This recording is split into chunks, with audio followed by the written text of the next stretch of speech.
I think my poems are short because it is just my disposition to write short poems. I mean, I would like to say that some argument provoked me to write short poems, but I think it is my disposition. The short poem exerts fantastic demands because here I am placing in front of people something that's 15, 20 lines long, 2 or 3 words in a line, and it has got to stand up to a lot of scrutiny. This little poem is called Theft. It's really about memory. It's about what happens to our thoughts. Okay. Theft. The egg-sucking fox licks his copper chops. The shell cups lie scattered from the orange debauch. It is honest, straightforward theft, unlike whatever cruel thing steals thought. The full weight left, and the locked room still locked.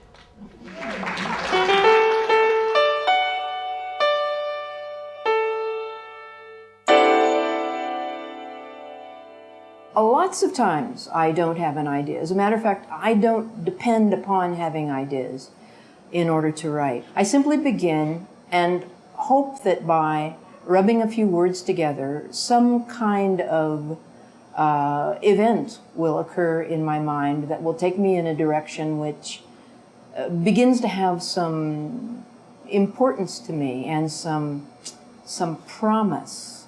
And in that kind of way, I move into a poem. Lots of times they don't begin with my desiring anything but to stop doing nothing. I moved to Marin County, where I live now, in 1971, and have lived in this house for 27 years. I tiled these stairs one at a time over the course of a couple of years. Early in the time that my partner Carol and I have lived here, we moved in 1979, which makes it 28 years now. I love living in Fairfax and having lived in one place for such a long time because I've been very interested in the proposition that a writer need not seek suffering. Enough suffering will come to her. And I've thought, what would it be like to write the work of someone who had a pleasant and unexceptional life? So I've lived here quietly, riding my bike, teaching part-time, staying home with my cats and my partner, and seeking very little variety. This poem is called The Past, and I have a very, very peculiar memory, a very faulty memory, which I think is, in many ways, is an advantage because I'm not plagued by any knowledge of what I've already done. But it is an uneasy condition to live in also. This is something that happens to my past and perhaps to some of yours as well. The past. Sometimes there's suddenly no way to get from one part to another, as though the past were a frozen lake breaking up. But not from the top. Not because it's warmer up here. It's not. But from underneath, for some reason. Perhaps some heat, trapped on its own for so long, it's developed seasons. I was brought up in the glamour-free inland parts of Southern California, in the San Joaquin Valley, and then later on the Mojave Desert. I came from a world that really had very little idea about literature or poetry. My father was an oil well driller. My mother, before she married, was an elementary school teacher in a small town in Nevada. My father was away a lot. You know, he worked off on rigs in various remote locations. And my mother pretty much raised us, and she was a nervous person who couldn't stand too much of the hullabaloo that kids raise, and it was a quiet house with a lot of reading and very little else. I got my bachelor's degree, my master's degree at UCLA, and also got married. Came home briefly to the Antelope Valley, taught at the college that I had been a student at, and went back to UC Irvine, worked on my PhD, dropped my husband, and moved to Marin County, where I have been ever since, teaching community college part-time and writing the rest of the time. When I write on a yellow tablet, on a clipboard, usually pressed against my knees in bed. It's my favorite place to write in the morning. And the reason I use pen and paper is because if I wrote on a computer, I couldn't save my mistakes in the way that I can on paper. I never know what I'm going to need again. Something that I've crossed out and think is no good may, in an hour, seem to me like it was very good, and the part that I kept was no good. So I only use the computer for my final drafts. There aren't very many glories that are equal to getting a poem in the New Yorker, which I've enjoyed a few times. But one was something that happened to me a few years ago. I got a poem in the funny papers. I had no idea that it was going to be in there.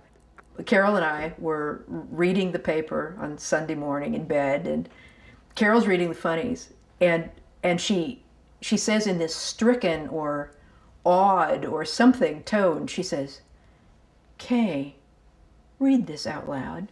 And she passes me the funnies, and I start reading this cartoon, and it's Boondocks. And in it, the little brother who wants to get his bit of the action now and is complaining is smacked down by his big brother, Huey, who uses my poem Patience in this cartoon. It was just astonishing, he says. "You know, a poet named Kay Ryan once said, 'Who would have guessed it possible that waiting is sustainable, a place with its own harvests, or that in time's fullness, the diamonds of patience couldn't be distinguished from the genuine in brilliance or hardness.' What do you think that means?" Huey asks Riley. Riley answers, "It means you're a nerd and poetry is stupid." I really didn't want to be a poet. I didn't like the image of the poet, kind of the Byronic, romantic, dramatic, self-occupied persona of the poet. And yet, at the same time, I found that poetry was, in a sense, taking over my mind. My mind would just create rhymes, it would write parts of poems, and I was sort of smacking it down. So I'm approaching my 30th birthday, and I realize I'm just going to have to do something to figure out if I'm going to write or not. And this is 1976. It is the year of the bicentennial, and there was also a bike centennial. People were crossing the entire United States on bicycle, and I thought, well, that would be a great opportunity to think about whether I'm going to be a writer or not. So I started the trip, and we're going up Hoosier Pass, which is over 14,000 feet. And I had this terrific acceleration of mind, and I thought, oh, I can ask my question. Shall I be a writer? And I don't know where the answer came from, but I can't doubt it because the answer was something I could never have predicted. The answer was a question. It was, do you like it? And I could answer very simply, yes, I did like it. I understood very clearly that writing was truly my path, and I never doubted it because it was much too strange and unlikely a thing to have happened to somebody who does not invite transcendental experiences. It was very difficult to get started as a poet. My first book was produced with funds scraped together by a variety of friends. The second book was a very small press in Rhode Island. For my third book, I was shooting for New York, and I tried a lot of places, sent it over the transom to what was then Harper and Row, and it landed on the desk of an enthusiastic young editor who accepted it, and I was so happy. There was celebration everywhere. And then, of course, it fell through. And that was a profound disappointment. I was not able to find a publisher for that book for 4 or 5 years, and it taught me more about patience than I ever wanted to know.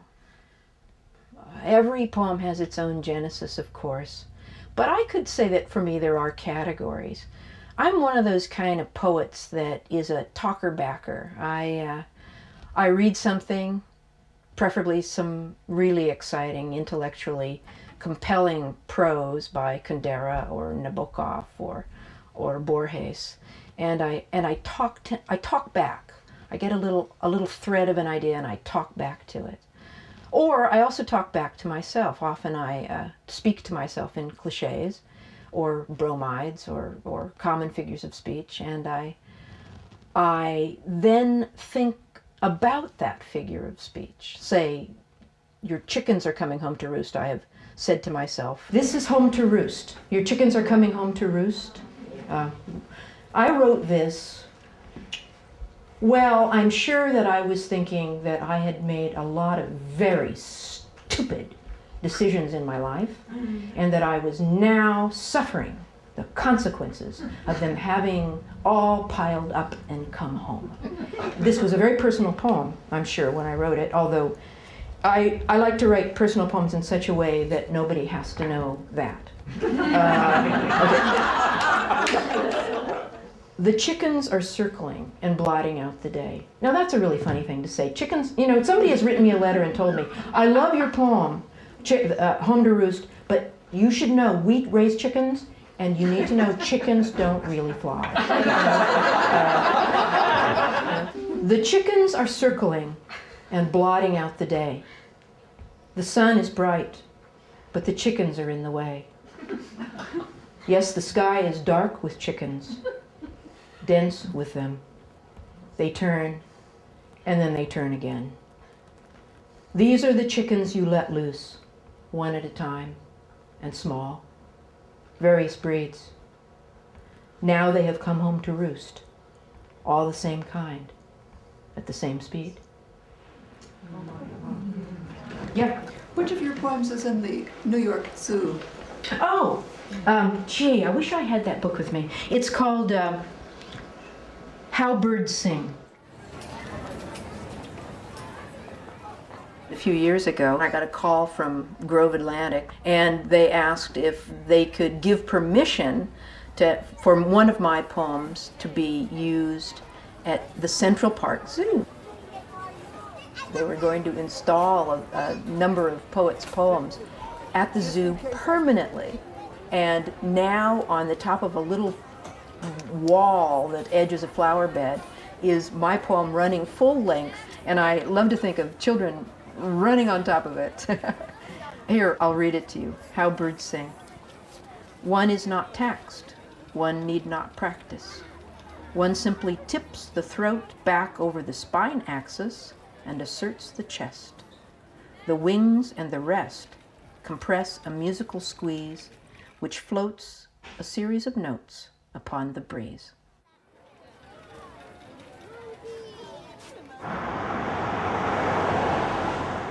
One of the nice surprises in the last decade or so has been a chance to go around to colleges all over the country and give readings. In this case, I'm at Westchester University for their conference in form and narrative. When I first read this poem by Kay Ryan, I was struck by two things. Initially, I was struck by what appeared to be the simplicity of the poem, but as I read it, and read it several times, it became apparent to me that it was a very complex and deeply informed poem. So I decided to use this ancient technology as a means for presenting it to the world. It allowed me to control all the details of its presentation, but keep it straightforward and simple, just as Kay Ryan did when she created the poem. The edges of time. It is at the edges that time thins. Time which had been dense and viscous as amber, suspending intentions like bees, unseizes them. A humming begins, apparently coming from stacks of put-off things or just in back. A racket of claims now, as time flattens.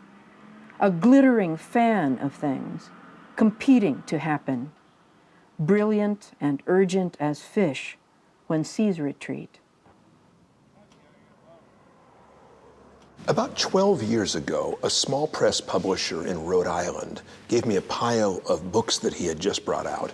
And there was one book that really caught my eye called Flamingo Watching by Kay Ryan. I had never heard of this poet. And I kept reading it and reading it again. And 12 months later, I still had not put it back on my shelf. And by then I'd come to the conclusion that this woman was as good as any new poet I had read for a decade. What is a Kay Ryan poem like? Well, it's irregularly rhymed. The rhymes are surprising. They kind of tumble and appear out of nowhere. The lines are sort of elastic. They're never quite predictable in their shape. And the poems are very dense and very, very short. And the thing I like best about her is that she's the daughter of a well digger. And it seems to me that's exactly what she does in her poetry. She digs deep and she finds this source of refreshment. And it is my profound delight to introduce one of America's finest poets, Kay Ryan.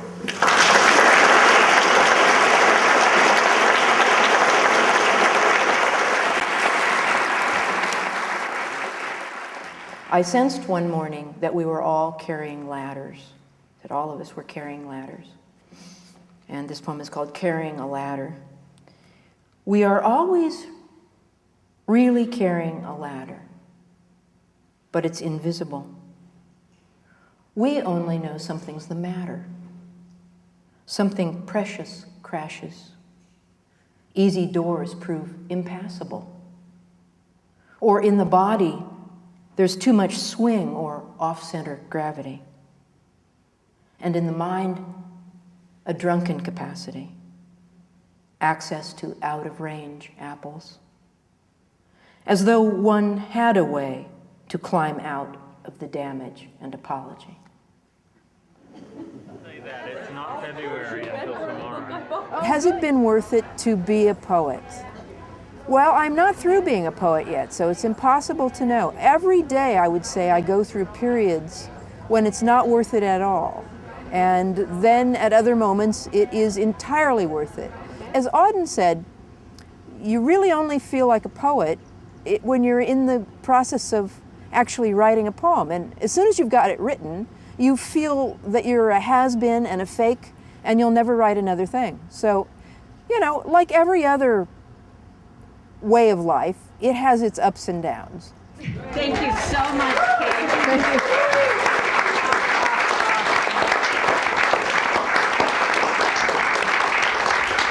Once again, thank you everybody for coming to support the high school poetry program. Thank you so much, Kay. Thank you.